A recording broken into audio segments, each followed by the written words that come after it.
Assalamualaikum warahmatullahi wabarakatuh.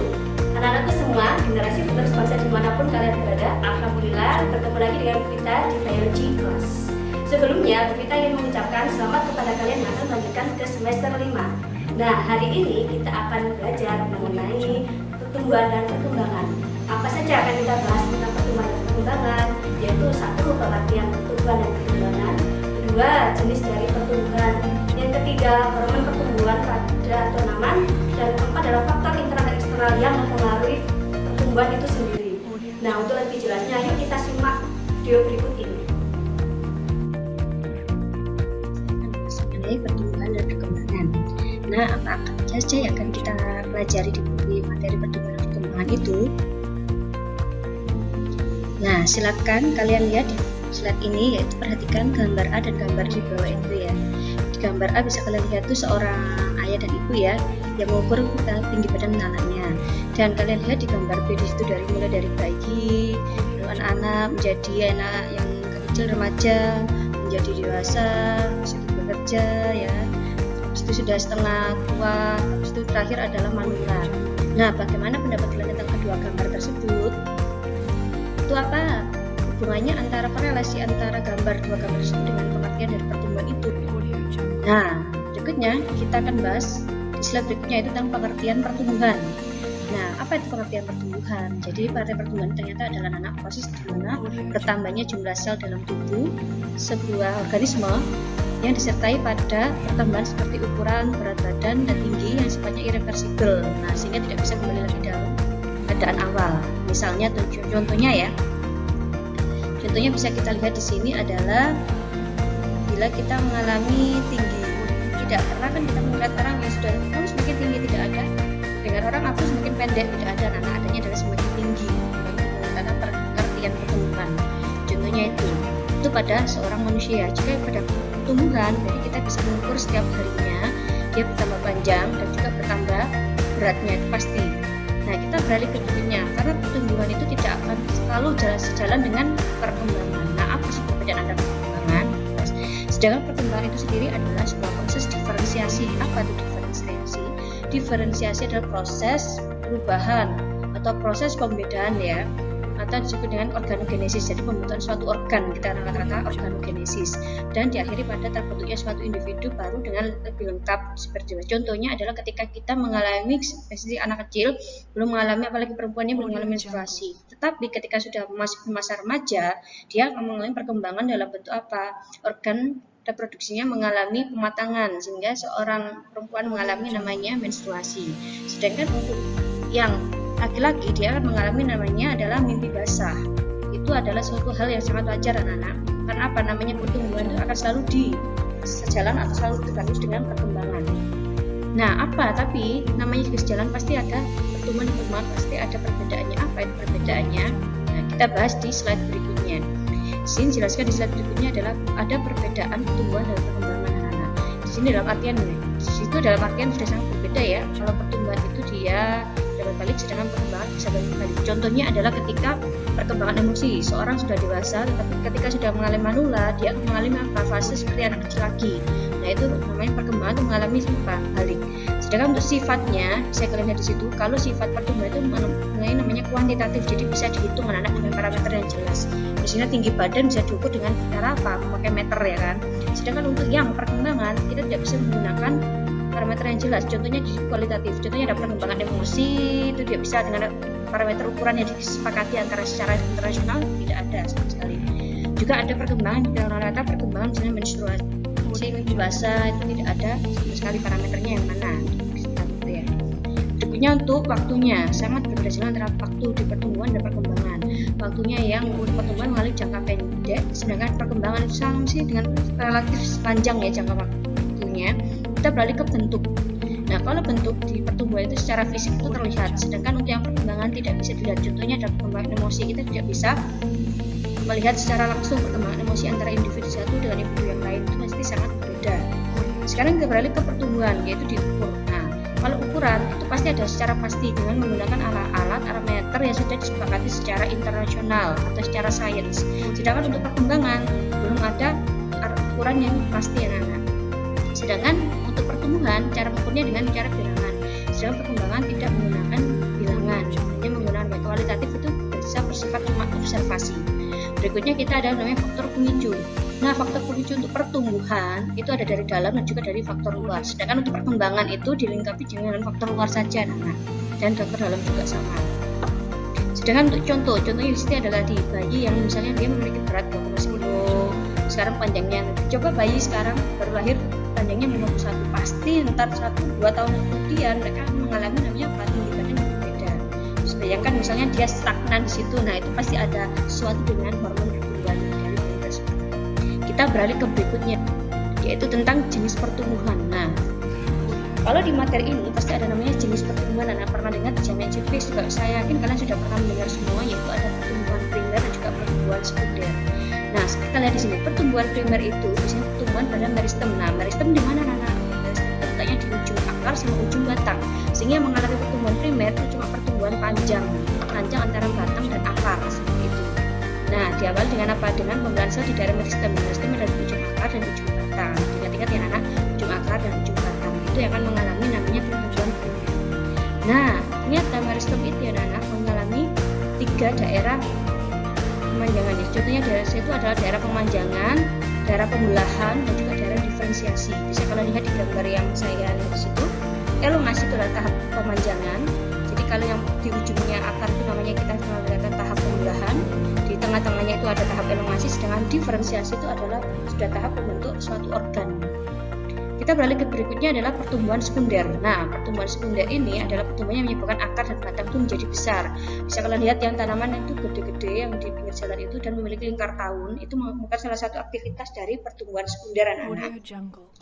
Pertumbuhan sekunder ini terjadi karena ada 2 macam meristem, yaitu ada meristem cambium tadi, vaskuler, yang terletak antara pembuluh angkut yaitu xilem dan phloem, dan juga adanya pembentukan phloem sekunder sehingga membentuk namanya adalah jaringan cambium gabus.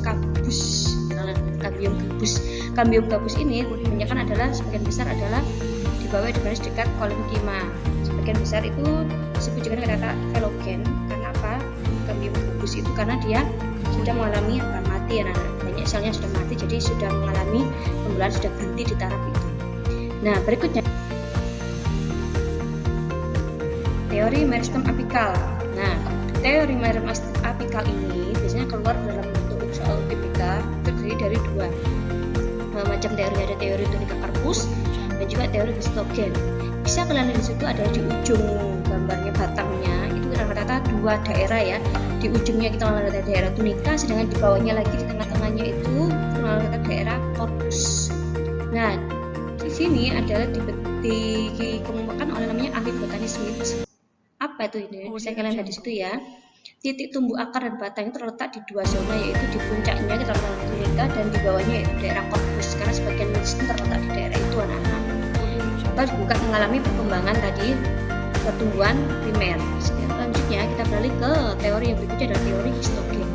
Teori ini dikemukakan oleh Einstein yang bukan bahwa titik tumbuh akar dan batang tumbuhan dari histogen tadi. Histogen terdiri dari plerong bagian pusat akar dan batang yang akan nanti berdiri di sini membentuk organ namanya empulur. Lalu ada namanya lagi yang kedua adalah dermatogen, itu lapisan terluar yang akan menjadi epidermis. Epidermis itu lapisan terluar dari suatu jaringan tumbuhan terutama ya. Kalau jaringan hewan kita menggunakan jaringan epidermis. Beda lagi namanya jaringan epitel kalau untuk jaringan hewan. Dan juga ada periplem. Jadi teori histogen itu terdiri dari 3 daerah.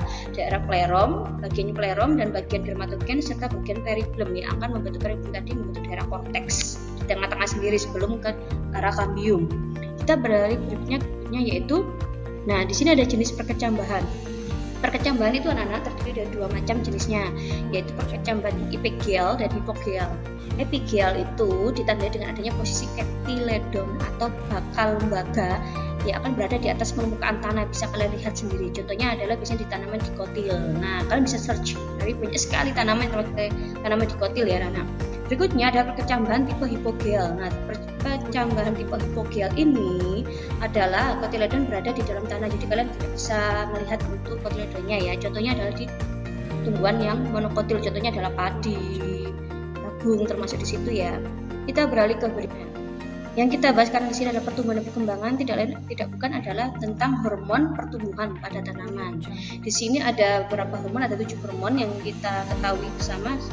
Contohnya di sini adalah auksin atau kata-kata AIA, asam indol asetat. Nah, auksin ini berada di mana? Di daerah ujung mana? Tadi bisa kalian lihat pertumbuhan primer ada di ujung batang dan juga di ujung akar. Nah, salah satu karakteristik auksin ini adalah ketika dia terkena sinar matahari, dia akan menguraikan pigmen yang ada di auksin sehingga auksin akan rusak. Nah, yang ini menyebabkan apa? Proses menghambat pertumbuhan. Sehingga kalau kalian di zaman SMP pasti sudah pernah praktek mengenai menumbuhkan kacang hijau di daerah yang gelap dan terang, dan bisa kalian lihat di sini perbedaannya. Kita akan katakan etiolasi. Apa itu etiolasi? Etiolasi adalah pertumbuhan tidak normal di daerah yang gelap. Nah, bisa dibandingkan antara tumbuhan yang hidup di daerah yang gelap terkena sinar matahari dan tidak, itu beda sekali. Contohnya adalah sini.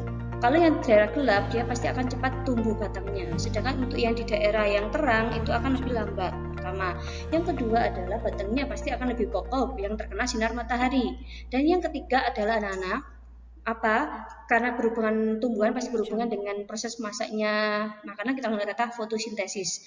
Nah, fotosintesis itu dapat terurai ketika klorofil terkena sinar matahari, sehingga bunga ya, jadi daun tanaman itu jika terkena sinar matahari itu pasti akan berwarna hijau segar, sedangkan untuk yang tanaman yang tidak terkena sinar matahari di daerah gelap itu pasti akan mengalami warna yang pucat anak-anak.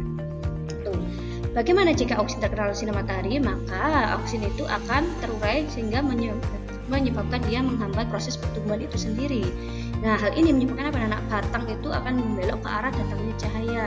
Karena apa? Karena bagian tidak terkena cahaya pertumbuhannya lebih cepat daripada bagian terkena cahaya matahari tadi. Nah, fungsi auksin apa? Ada berbagai macam. Ada satu, karena fungsinya adalah daerah ujung akar dan ujung batang, fungsinya pasti dengan perpanjangan sel. Yang kedua adalah fungsinya untuk pembentukan bunga dan buah. Nah, untuk pemanjangan titik tumbuh tadi ya. Berikutnya mempengaruhi pembentukan batang ketika tadi ada sinar matahari dan tidak. Yang berikutnya adalah merangsang pembentukan akar lateral. Akar lateral itu adalah akar di atasnya, di bawah cabang-cabangnya akar utama. Itu adalah akar lateral. Dan berikutnya adalah merangsang terjadinya proses diferensiasi atau proses perubahan pembentukan menjadi model yang lain. Kita katakan diferensiasi, pembedaan. Jadi model antara bentuk yang satu sama sel yang lain itu pasti berbeda. Kita beralih ke slide berikutnya, yaitu adalah giberelin. Nah, giberelin ini memiliki beberapa fungsi anak-anak, yaitu adalah merangsang pembelahan sel kambium tadi. Kalau berhubungan dengan sel kambium pasti berhubungan dengan aktivitas vaskuler. Berikutnya ada merangsang pembukaan lebih awal sebelum waktunya. Jadi ketika kita ingin merangsang suatu tanaman biar jadi membentuk bunga di awal, pasti kita memerlukan giberelin. Berikutnya adalah merangsang pembentukan buah tanpa biji. Nah, pembentukan buah tanpa biji yang mengatakan partenokarpi, biasanya apa yang dijual-jual itu adalah tanaman semangka tanpa biji. Dia menggunakan ini juga bisa giberelin. Berikutnya, merangsang tanaman tumbuh sangat cepat sehingga mempunyai ukuran raksasa. Nah, giberelin ini ternyata salah satu fungsinya adalah bisa mempercepat proses pemanjangan batang anak-anak. Itu giberelin. Berikutnya, nah, fungsi sitokinin itu ada berbagai macam, bisa kalian baca di situ. Tentunya dalam merangsang proses pembelahan sel, menunda pengguguran daun dan bunga dan buah. Bagi yang tanaman kelihatan sudah masuk gugur, nah bisa digunakan untuk ini. Hormon sitokinin agar menghambat proses pengguguran daun, bunga dan buah. Berikutnya dia mempengaruhi pertumbuhan tunas dan akar anak-anak.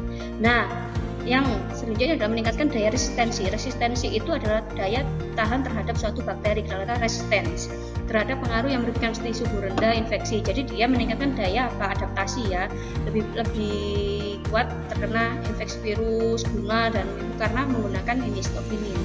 Nah, kita beralih berikutnya adalah menghambat atau menahan menguningnya daun. Nah, ini kalau biasanya kekurangan klorofil itu karena sudah mulai pucat-pucat itu bisa digunakan disiasati dengan cara penggunaan sitokinin ini tadi anak-anak, agar daun kembali menjadi warnanya hijau sehingga dia melakukan fotosintesis secara lancar.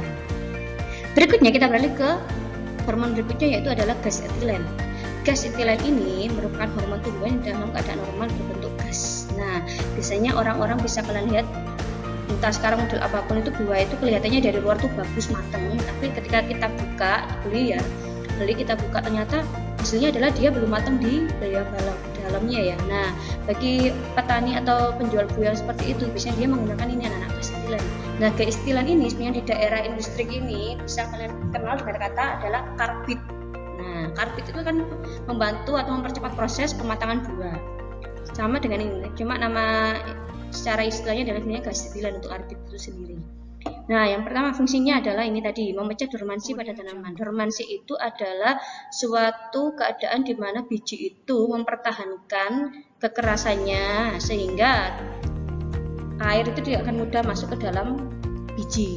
Nah, ada beberapa biji kalian tahu itu yang sangat-sangat keras sehingga seorang bila ingin menanam tanaman itu dia harus menggunakan apa anak?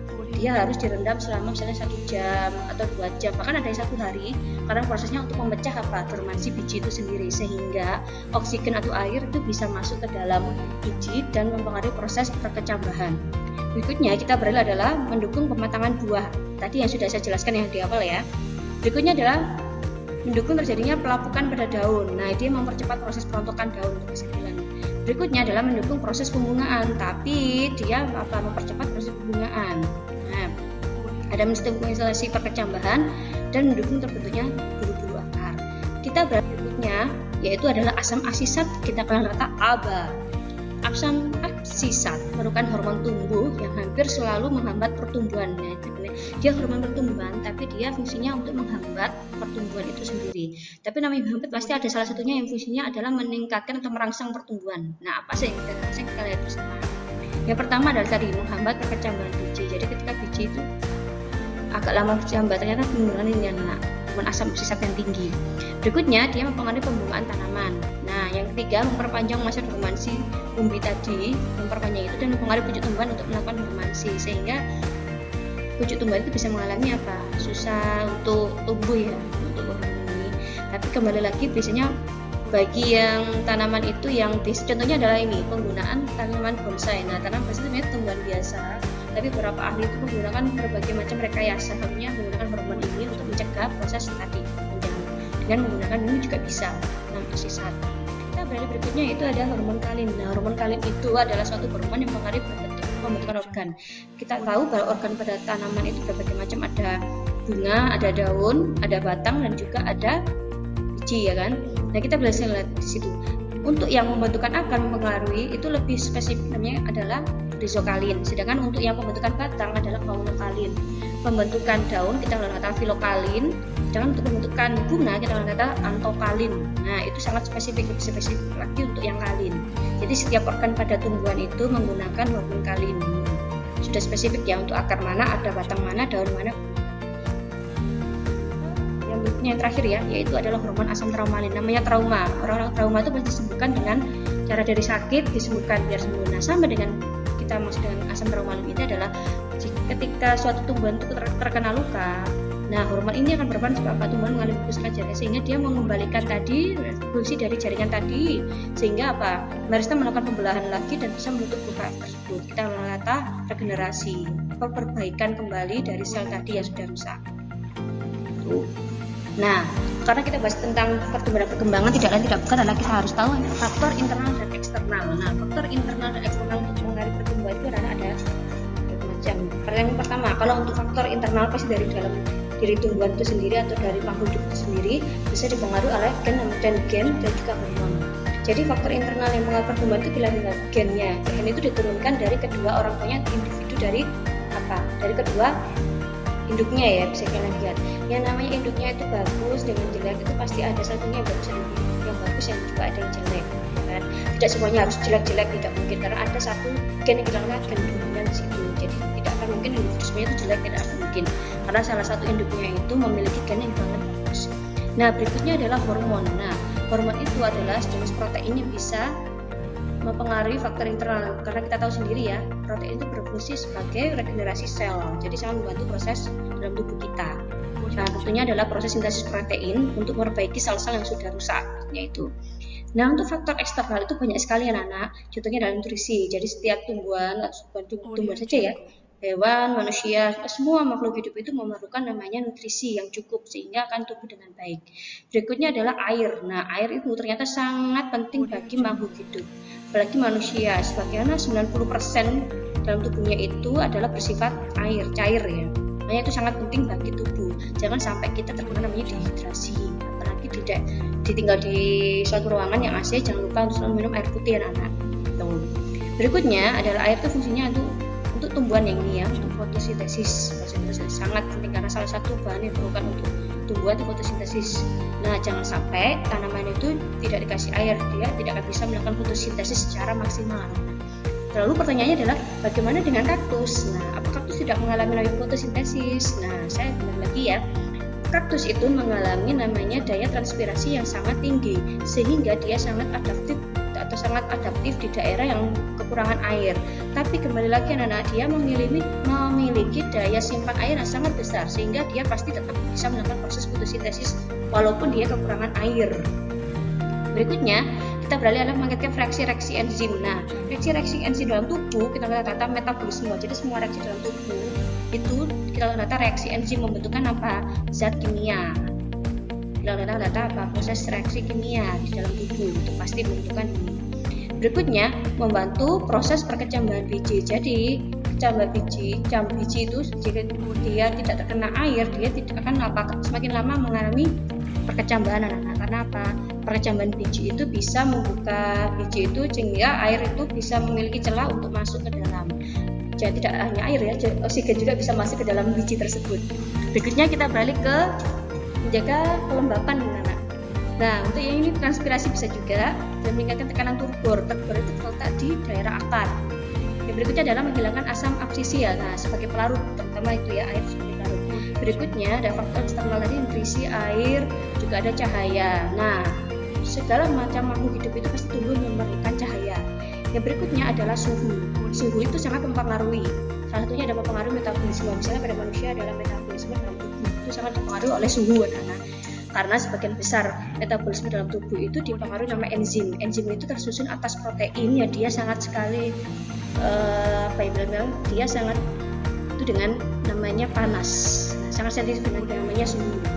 Ada beberapa enzim itu yang rusak dengan suhu cuma 40 derajat Celcius, dia bisa juga rusak sehingga namanya degenerasi, proses pemotongan polipeptida tadi sehingga mempengaruhi proses sintesis protein. Berikutnya kita beralih ke kelembapan. Nah, kelembapan juga yang kita kata pH itu juga mempengaruhi faktor eksternal. Nah, yang terakhir yang kita bahas hari ini adalah contoh pertumbuhan dan perkembangan. Nah, contoh pertumbuhan contohnya adalah satu, makhluk hidup mengalami tinggi badan. Kedua, perubahan susunan organ-organ tubuh. Yang ketiga, jika kamu nanam biji itu kecambah itu maksudnya di pertumbuhan bukan perkembangan ya. Berikutnya mengalami perubahan bentuk seperti pada serangga. Serangga itu pasti mengalami perubahan bentuk yang antara pertumbuhan. Atau juga serangga itu bisa mengalami namanya metamorfosis ya. Berikutnya pergerakan semakin cepat dan teratur. Nah, kita kenal ada perkembangan. Perkembangan contohnya apa? Contohnya adalah satu di tumbuhan. Tumbuhan itu mengalami fase apa tadi ya? Organogenesis ya, menghasilkan organ. Contohnya adalah tumbuhan menghasilkan bunga. Itu termasuk di perkembangan. Berikutnya ada pubertas pada manusia. Contohnya adalah yang laki-laki mengalami dewasa, sedangkan untuk yang wanita dia mengalami namanya proses menstruasi setiap bulan, itu namanya dia mengalami fase perkembangan. Berikutnya adalah kematangan pada organ reproduksi manusia. Nah, berikutnya lagi adalah contoh perkembangan selanjutnya adalah perubahan fungsi hormon. Nah, dipengaruhi juga ya untuk perkembangan dan juga demikian penjelasan materi tentang pertumbuhan dan perkembangan. Semoga bisa menambah cakrawala pengetahuan kalian. Sampai jumpa lagi di video berikutnya. Ingat selalu menjaga kesehatan, selalu semangat untuk belajar dan selalu menjaga irama di rumah. Begitu akhiri, wassalamualaikum warahmatullahi wabarakatuh.